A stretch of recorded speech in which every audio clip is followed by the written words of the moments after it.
കേരളത്തിൽ 1,00,000 പേരിൽ 137 പേർക്ക് അർബുദബാധ എന്ന് കണക്കുകൾ. ഒരു വർഷം 66,000 പേർക്കാണ് പുതിയതായി ഇവിടെ രോഗം സ്ഥിരീകരിക്കുന്നത്.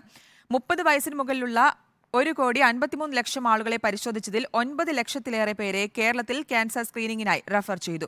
ഗർഭാശയ ക്യാൻസർ സംശയിക്കുന്ന 96,000 സ്ത്രീകളെയാണ് വിദഗ്ധ പരിശോധനയ്ക്കായി അയച്ചത്.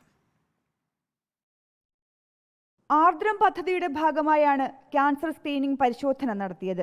വായിലെ ക്യാൻസർ സംശയിക്കുന്ന 41,000 പേരെയും സ്തനാർബുദം സംശയിക്കുന്ന 79,000 സ്ത്രീകളെയും കൂടുതൽ പരിശോധനയ്ക്കായി റഫർ ചെയ്തു.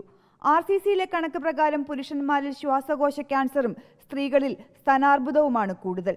തെക്കൻ ജില്ലകളിൽ പുരുഷന്മാരിൽ കൂടുതൽ പ്രോസ്റ്റേറ്റ് ക്യാൻസർ, സ്ത്രീകളിലാകട്ടെ തൈറോയിഡ് ക്യാൻസറും. വടക്കൻ ജില്ലകളിൽ ആമാശയത്തിലെ അർബുദബാധയാണ് കൂടുതൽ. മിക്ക അർബുദ രോഗങ്ങളും കണ്ടെത്താൻ വൈകുന്നത് രോഗം ഭേദമാകാനുള്ള അവസരം കുറയ്ക്കുകയോ സങ്കീർണതകൾ കൂട്ടുകയോ ചെയ്യും. നിലവിലെ കണക്കുകൾ അത്ര ശുഭസൂചകമല്ല.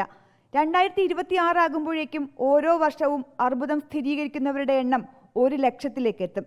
ഓരോ വർഷവും 8 ലക്ഷം പേരാണ് അർബുദം ബാധിച്ചു മരിക്കുന്നതെന്ന കണക്കുകൂടി ഓർമ്മയിൽ വയ്ക്കണം. മിഡിൽ ഏജ് കഴിഞ്ഞ ഒരാൾക്ക് സ്തനത്തിലുണ്ടാകുന്ന ഒരു കല്ലിപ്പ് കട്ടി മാറാൻ നിൽക്കുകയാണെങ്കിൽ അത് സ്തനാർബുദമാകാം. നമ്മുടെ ശരീരത്തിൽ നമ്മൾ സാധാരണ ഫിസിയോളജിക്കൽ ബ്ലീഡിങ് പാടില്ലാത്ത സമയത്ത് ബ്ലീഡിങ് വരികയാണ്.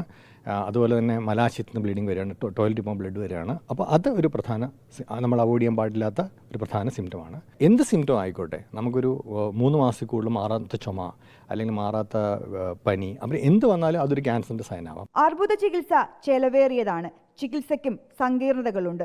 അതുകൊണ്ട് തന്നെ തുടക്കത്തിൽ തന്നെ കണ്ടെത്തി ചികിത്സിക്കാനായാൽ ഒരു പരിധിവരെ സങ്കീർണതകൾ ഒഴിവാക്കാം. അതേസമയം അശാസ്ത്രീയ ചികിത്സകളിൽ വീഴാതിരിക്കുകയും വേണം. Reporter PR Praveena, in reporter, Thiruvananthapuram.